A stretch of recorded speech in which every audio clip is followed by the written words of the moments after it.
Yo, what's up guys? Your boy Nitrostorm here. Welcome back to Snowbreak Containment Zone. So, as promised, I'll be taking a look at the latest addition to Snowbreak Containment Zone, which is I think the first character with a guaranteed banner.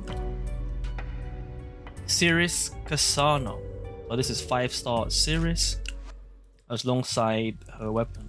So we're just going to be taking a look at the kit, of course. Okay, that was there you go, now you can see it. We're just going to be taking a look at the kit as well as the weapon, and then followed by test playing, just so you can understand her kit, for you to understand whether or not she is worth pulling for in your eyes, right? So let's go start with the weapon.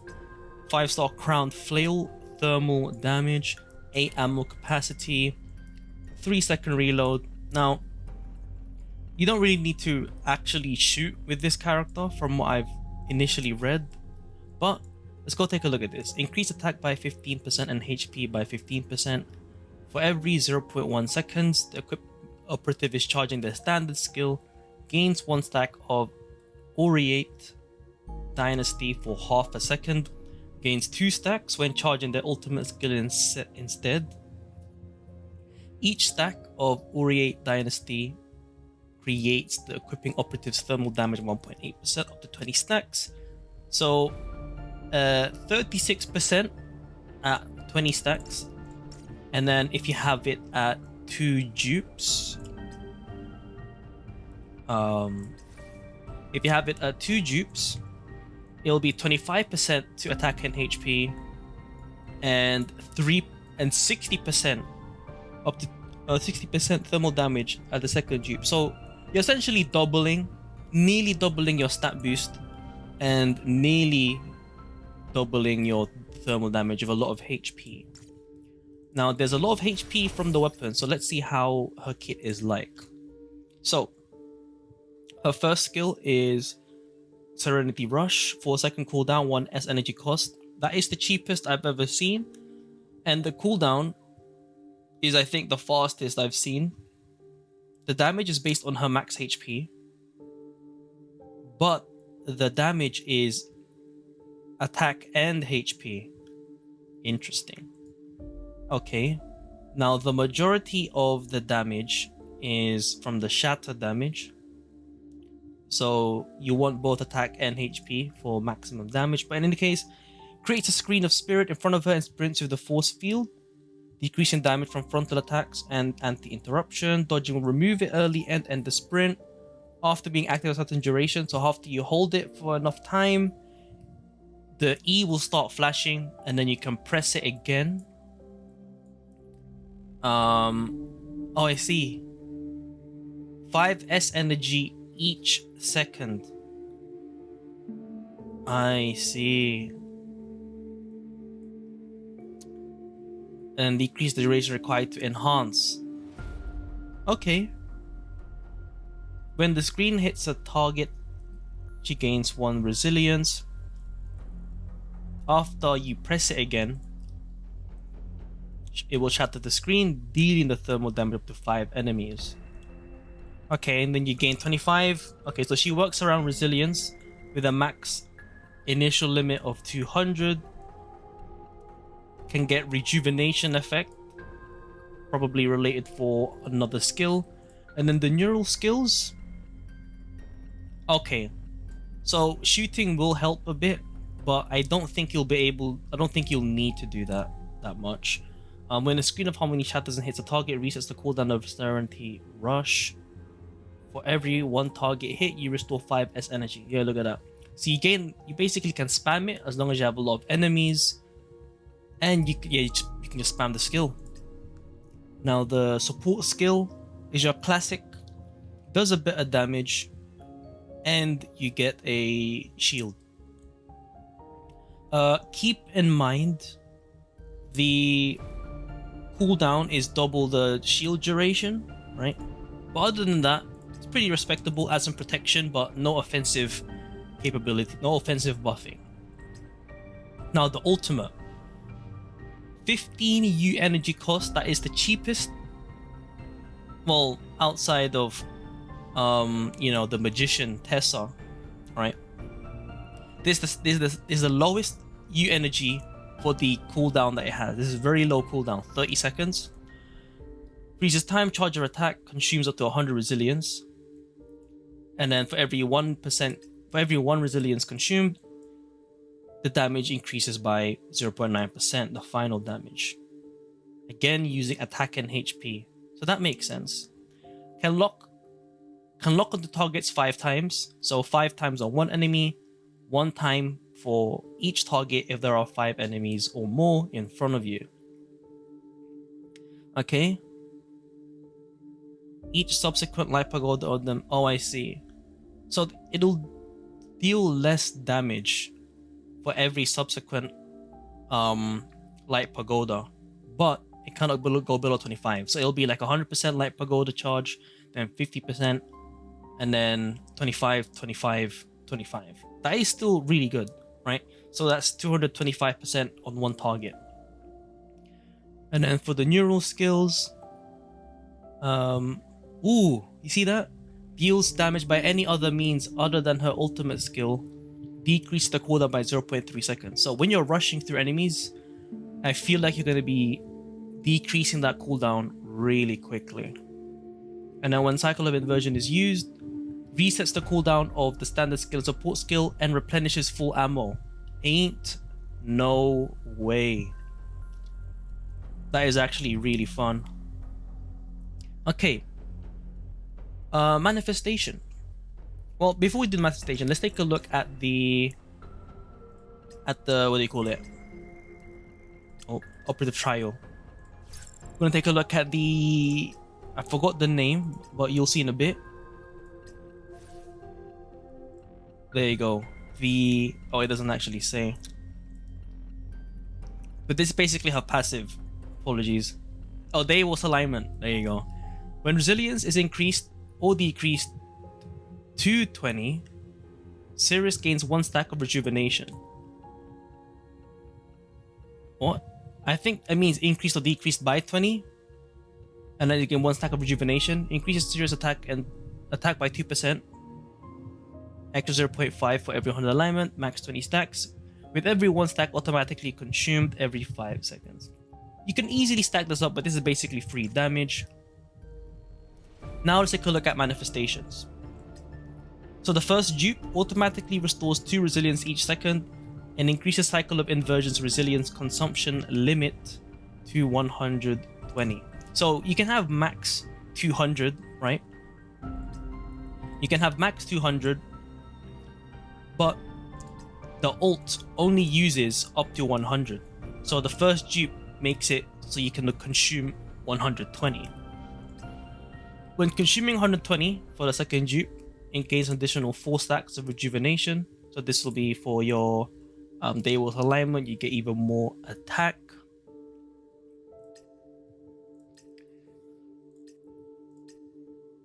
Yeah.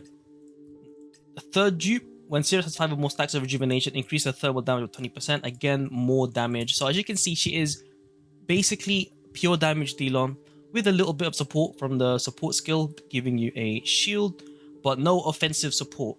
So she will definitely benefit from having some buffs, but you know, she gives herself a lot of buffs already. So you can say that she is, you know, pretty independent.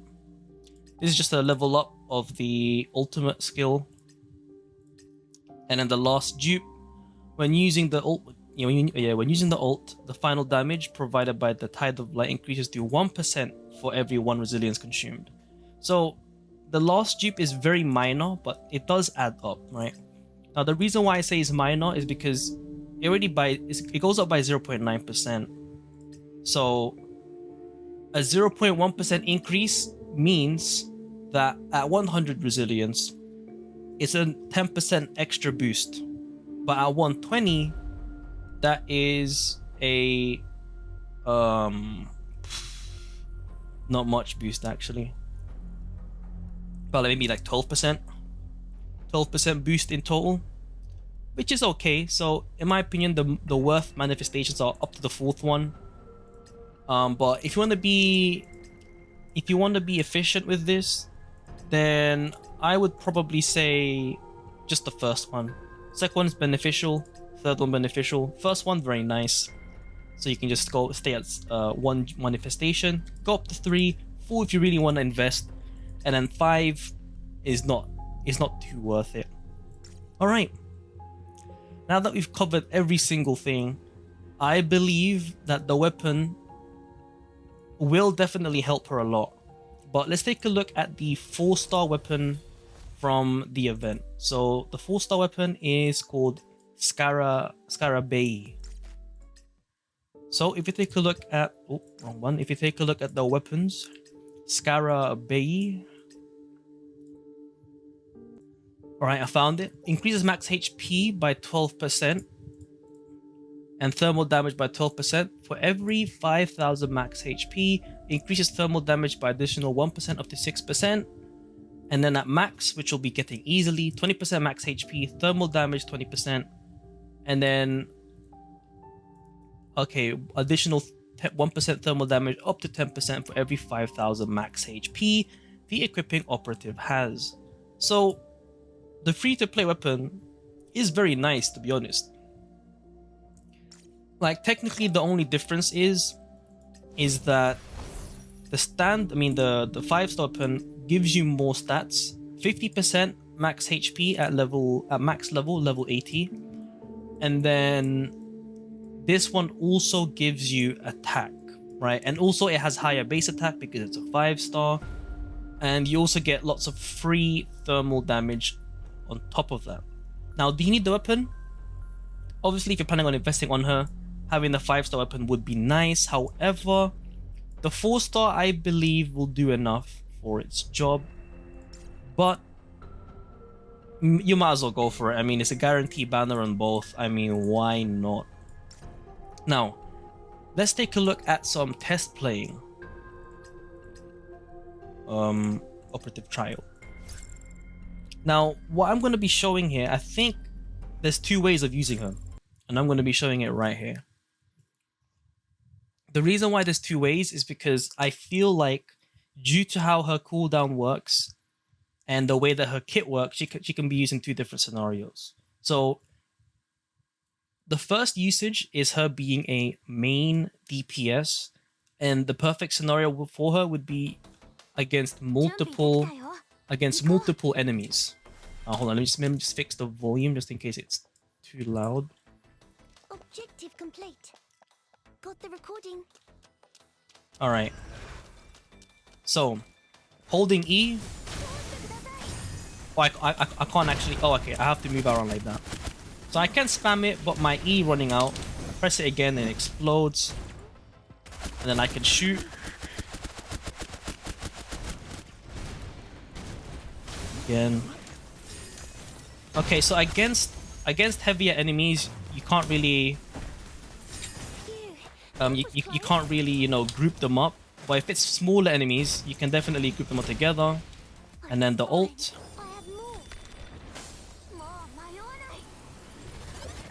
Okay, I need to fix that. I need to fix the camera. Yeah, so the reason why I'm saying change the camera, I feel like it's because when I was in ult mode, it was really slow. Like, I wasn't really able to move around. Now let me just. Oh no, there's no. Oh, there it is. Alright, give me that. What should I do? Like, for example, like, this is me trying to move it really quickly, and then this is my usual sensitivity is pretty high, so I'm kind of unsure. I'm just hitting the enemy a lot just so I can reduce my cooldown. Now I'm gonna test something. I'm gonna max out my sensitivity, so it's like this, and then I'm gonna use my ult. Time to test. Yeah, see, look at that. So there's a limit to how far you can turn. Oh, let me go back to normal. There's a limit to how far you can turn when you're ulting. So I would highly suggest making sure you're facing the right direction, and preferably from a safe distance away. For example, something like this. So at least that way, you can see the enemies better. But that damage is actually huge. 30-second cooldown. Anyway, this is what I was saying for main DPS. You hold the E and then you try and group. You try and group as many of them up as possible if you can, and then you explode like that, and then you basically just spam it. Wait, let's get rid of that.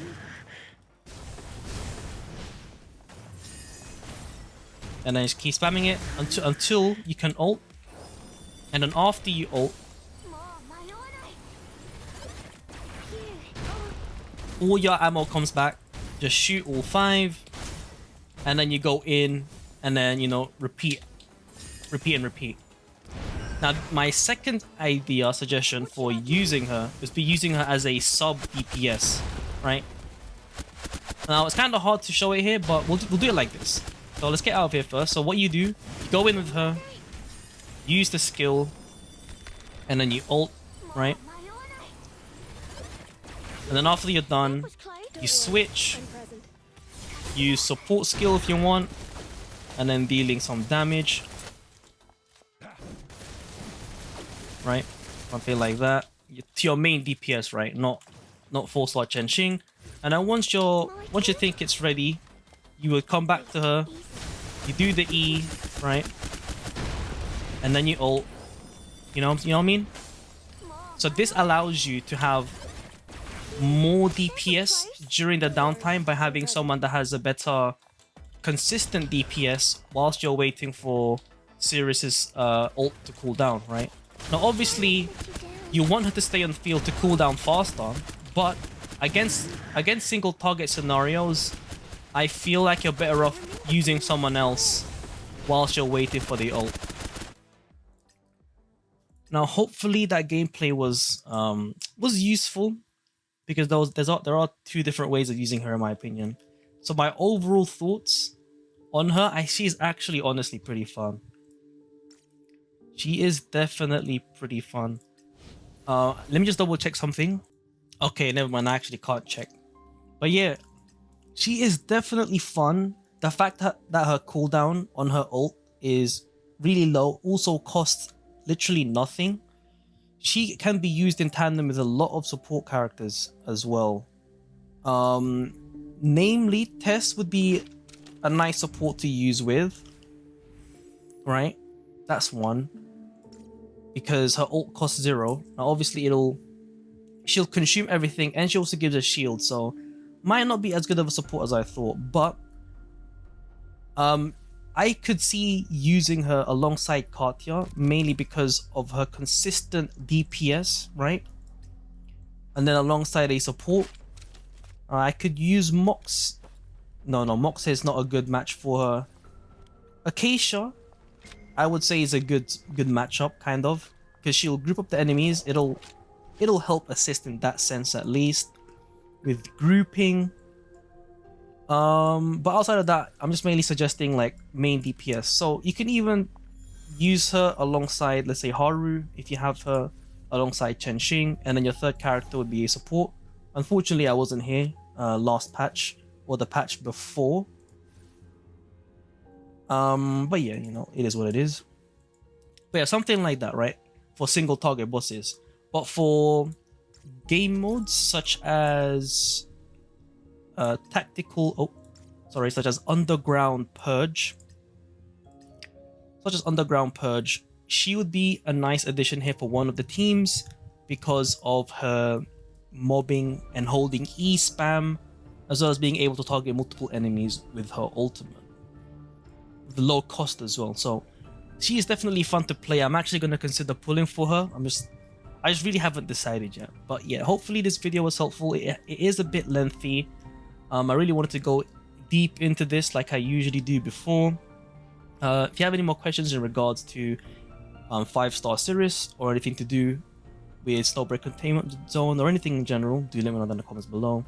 It's been your boy Nitrostorm. I'll see you guys in the next stream or video. Peace.